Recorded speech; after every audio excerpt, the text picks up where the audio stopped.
आप सभी सम्मानित शिक्षकों का स्वागत है आज के इस वीडियो में। इस वीडियो का नाम है निष्ठा मॉड्यूल 7 विद्यालयी प्रक्रियाओं में जेंडर समावेशन। इस वीडियो को पूरा देखेंगे दोस्तों, क्योंकि इसमें करीब 50 प्रश्नों को हल किया गया है। जब आप अपना प्रश्नोत्तरी करने चलेंगे, एक्चुअल प्रश्नोत्तरी, तो आपका एक भी प्रश्न छूटेगा नहीं। आपको करना तो 20 ही प्रश्नों को है, लेकिन इसमें सारे प्रश्नों, जितने भी संभावित प्रश्न हैं, उन सारे को सॉल्व करने की कोशिश की गई है।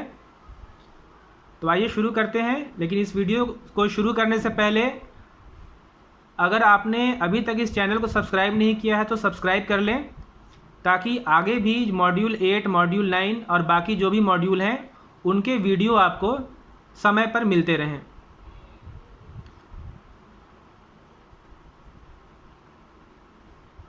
चलिए शुरू करते हैं प्रश्नों को।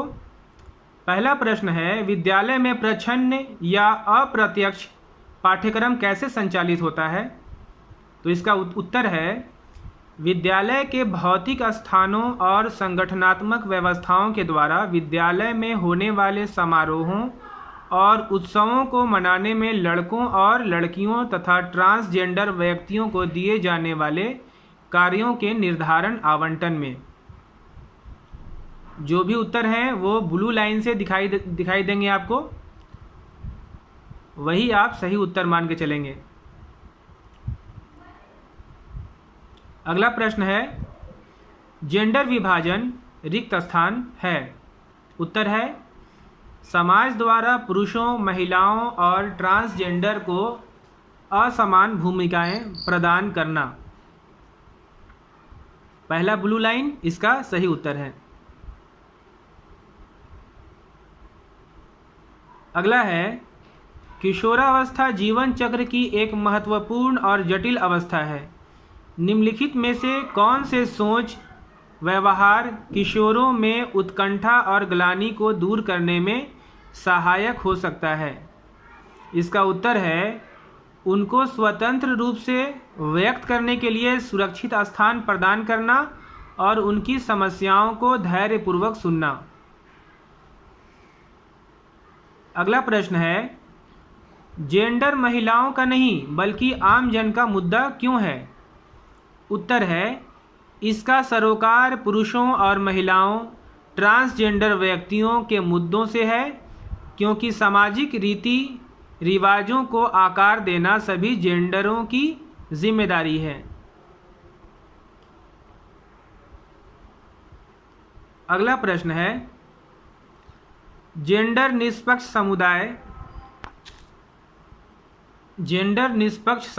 समुदाय विकसित करने के लिए अधिक ध्यान दिया जाना चाहिए।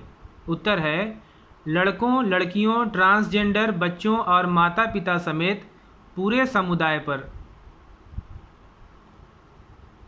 अगला प्रश्न है, निम्नलिखित में से कौन सा जेंडर रूढ़ि का उदाहरण नहीं है? उत्तर है, सभी जेंडर के बच्चे कुछ भी करने में सक्षम होते हैं। पहला ब्लू लाइन इसका सही उत्तर है। नेक्स्ट है,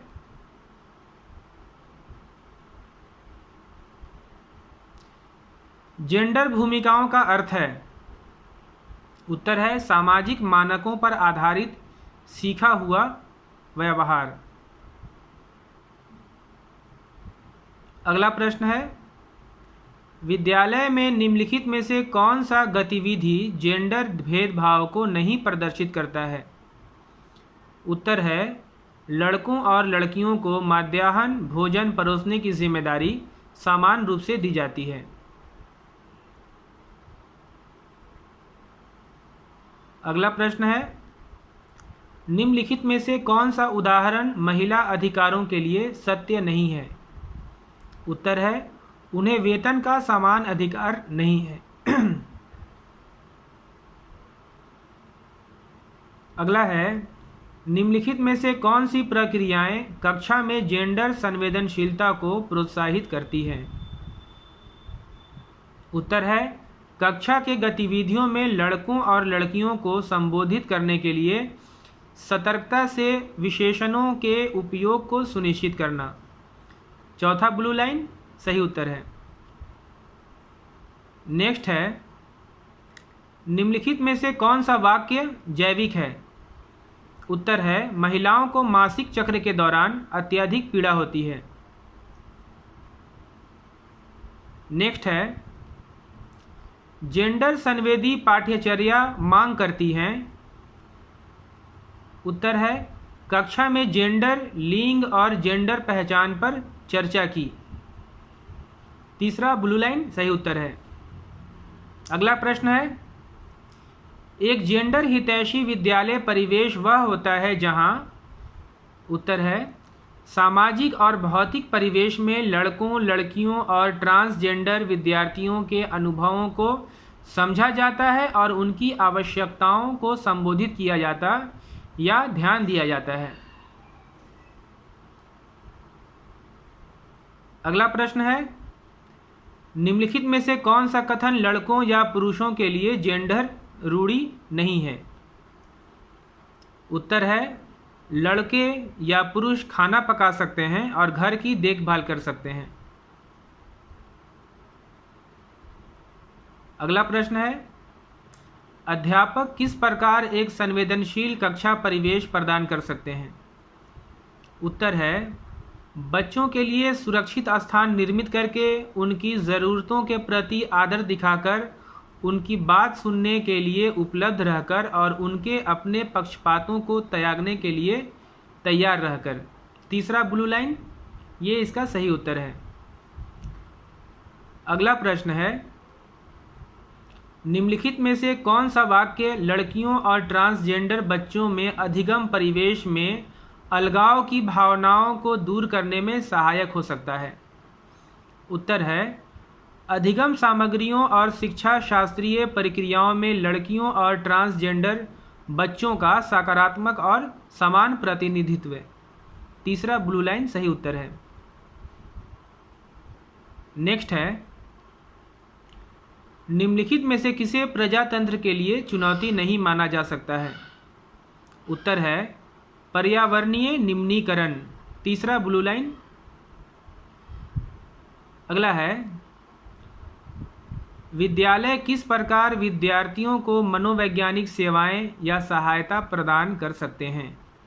उत्तर है, विद्यार्थियों को मार्गदर्शन और परामर्श सेवाएं प्रदान करके। नेक्स्ट है, कोई शिक्षक किस प्रकार जेंडर हितैषी कक्षा सुगम बना सकता है? उत्तर है, सभी जेंडर के विद्यार्थियों को बगैर किसी संकोच के बोलने के लिए प्रोत्साहित करके। चौथा,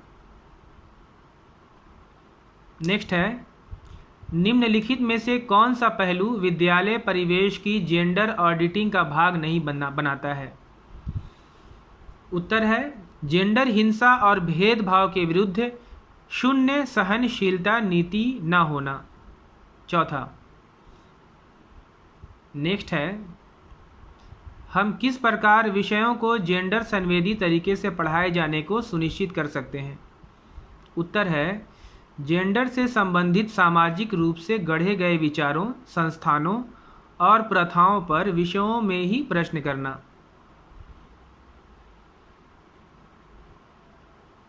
अगला है, समाज विज्ञान में निम्नलिखित में से किस विषय को जेंडर आयामों में सम्मिलित करना उपयुक्त नहीं होगा? उत्तर है, सौर तंत्र। अगला प्रश्न है, पाठ्य पुस्तकों को किस प्रकार अधिक जेंडर समावेशी बनाया जा सकता है? तो इसका उत्तर है चौथा, जेंडर उदासीन भाषा के उपयोग, जेंडर समानता के चित्रों के प्रदर्शन और महिलाओं और ट्रांसजेंडर व्यक्तियों के केस अध्ययनों को सुनिश्चित करके। चौथा ब्लू लाइन इसका सही उत्तर है।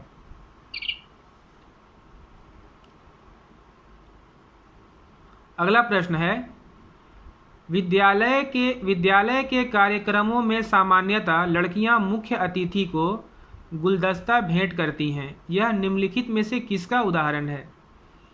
उत्तर है, अप्रत्यक्ष प्रच्छन्न पाठ्यचर्या। तीसरा। अगला प्रश्न है, जेंडर समानता के सिद्धांत का अर्थ है? उत्तर है सभी जेंडर पुरुषों, महिलाओं और ट्रांसजेंडर व्यक्तियों के साथ एक जैसा व्यवहार। अगला है भारतीय समाज में सामाजिक प्रतिमान और मूल्य रिक्त स्थान तंत्र द्वारा नियंत्रित होते हैं। उत्तर है प्रीति सत्तात्मकता और मातृसत्तात्मकता। दूसरा। अगला प्रश्न है निम्नलिखित विशेषताओं में से कौन सी विद्यालयों में हिंसा के लिए शून्य सहनशीलता को सुनिश्चित करने में सहायक है।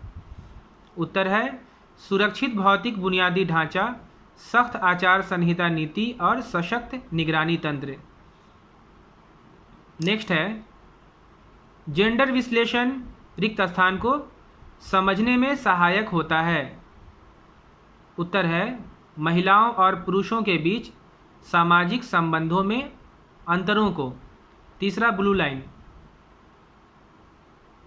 अगला है कक्षाओं में किस प्रकार की अध्ययन सामग्री का उपयोग किया जाना चाहिए।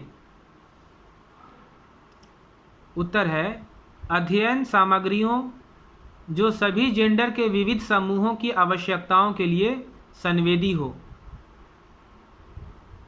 नेक्स्ट है निम्नलिखित में से कौन सा जेंडर भेदभाव का प्रकार नहीं है।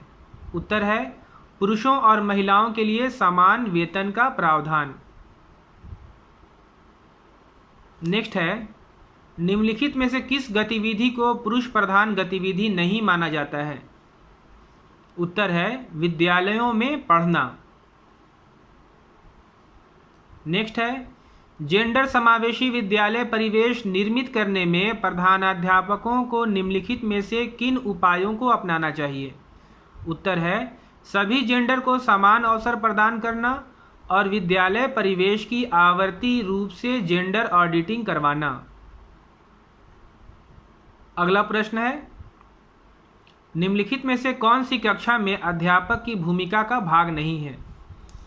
उत्तर है विद्यार्थी के गृह कार्य को करना।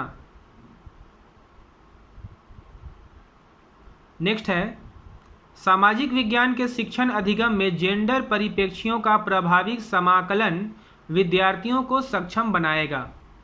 उत्तर है सामाजिक, राजनीतिक और आर्थिक मुद्दों को समीक्षात्मक रूप से परखने और समानता असमानता के विभिन्न पहलुओं पर आपत्ति करने में। अगला प्रश्न है जेंडर समावेशन का अर्थ है। उत्तर है सभी जेंडर के व्यक्तियों की संसाधनों, अवसरों और सुविधाओं तक पहुंच के संदर्भ में निष्पक्षता और समानता को सुनिश्चित करना और भेदभाव को कम करना।